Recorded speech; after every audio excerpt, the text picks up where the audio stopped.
Alhamdulillah, salatu wassalamu ala rasulillah wa ala alihi wa sahbihi wa man tabi'ahum bi ihsanin ila yaumiddin. Asyhadu an la ilaha illallah wahdahu la syarikalah wa asyhadu anna Muhammadan abduhu wa rasuluh alladzi la nabiyya ba'dah.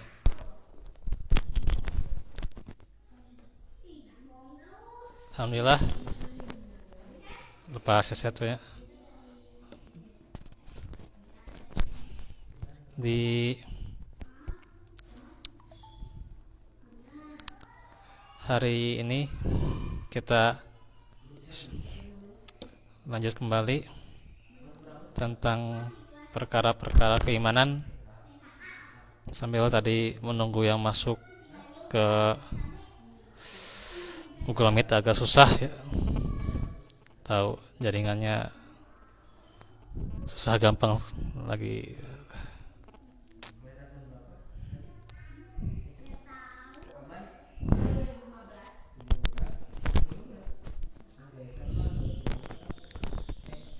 Kita lanjut tentang surat Al-Hajj ya.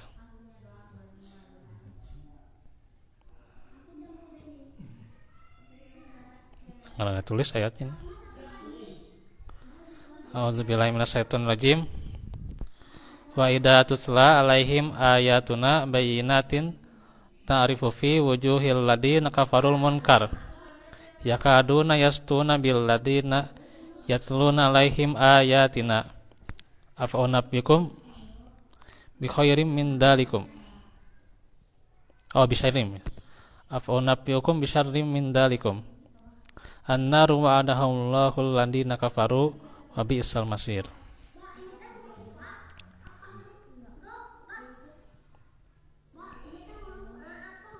Kalau nggak salah ini ayat 9 ya.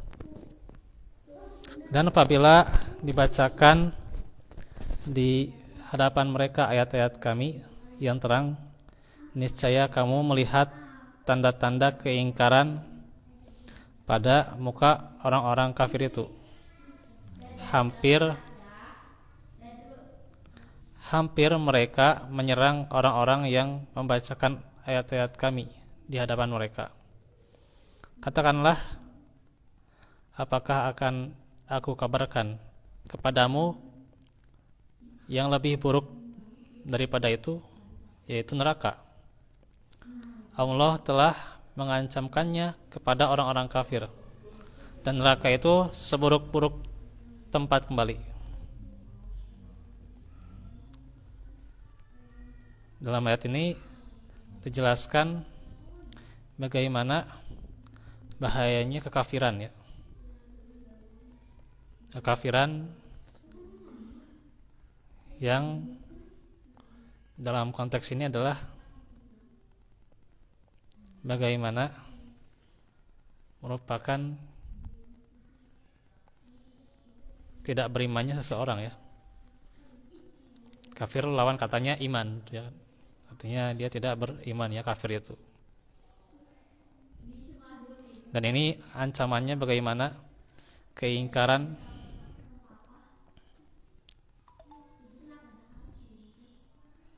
karena itu bagaimana keingkaran mereka diancamkan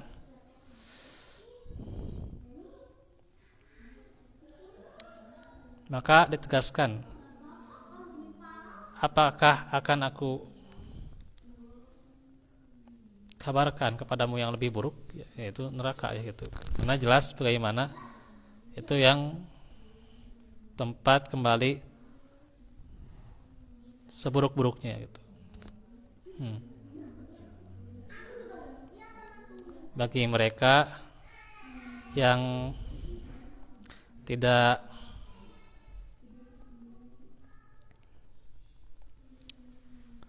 benar-benar mengaplikasikan keimanan kepada Allah itu ya, maka sebenarnya terkadang pula sifat-sifat kekafiran itu menghinggapi juga tuh ya, di dalam diri seseorang sifat-sifat kekafiran tuh ya gitu. Mungkin ada dia yang tidak keluar dari Islam ya, tapi dia masih Islam gitu ya, cuman punya sifat-sifat kekafiran gitu ya gitu. Ya, antaranya ya tidak sholat dan sebagainya gitu ya gitu. Dan di sini bagaimana tidak mau mengenal Allah Subhanahu wa taala. Nah gitu ya. Jadi dalam perspektif tidak mau mengenal Allah Subhanahu wa taala, maka ketika itulah mempunyai sifat-sifat kekafiran ya gitu. Jadi kekafiran itu tidak hanya pakai simbol ya, simbol-simbol kekafiran, tapi ada sifat-sifat terkhusus ya. Ada orang itu kan gitu, meninggalkan sholat berjamaah saja kan dikatakan munafik ya kalau dia mampu. Ya jadi kalau dia mampu untuk sholat berjamaah dan tidak ada kendala untuk sholat berjamaah, ya dia munafik kalau tidak berjamaah gitu ya gitu. Hah? Ngantuk mah ada uzur. Kalau ngantuk mah kan ada hadisnya. Ngantuk mah kan ada hadisnya yang tentang orang yang mengantuk di waktu Isya itu ya. Ya hendaknya kan kalau mengantuk ya tidurkan dulu gitu ya gitu. Apalagi kan Isya kan di akhir lebih utama ya gitu. Ya Isya di akhir lebih utama. Jam 11 sekarang mah ya jam 11 akhirnya. Ya kalau mau di akhir ya jam 10 setengah 11 gitu. Jadi tidur dulu nggak masalah gitu ya. Kalau ngantuk ya benar-benar ngantuk tapi ya bukan hanya ngantuk ya sedikit ngantuk gitu ya gitu. Kan ngantuk itu ada ngantuk pura-pura ya, ada ngantuk dari setan tuh ya gitu. Ada ngantuk natural gitu ya gitu. Nah kalau ngantuknya dari setan itu ya berbahaya itu. Ya itu yang kalau seseorang tidak menyegerakan sholat subuh itu ya di dalam hadisnya itu dikencingi oleh setan gitu ya gitu. Dia tertidur gitu ya saat akan sholat subuh gitu. Ya. Ya kalau bangun ya sholat aja. Sholat sunnah dulu tapi sholat sunnah qabla subuh ya. Kemudian sholat subuhnya. Nah jadi di dalam surat Al-Hajj ini menerangkan bahaya kekafiran ya.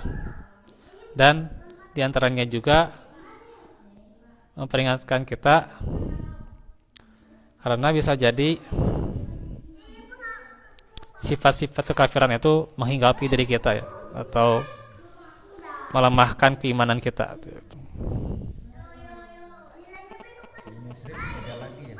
Nah ini tentang kemusyrikan, ini bagian yang keempat. Ya, di surat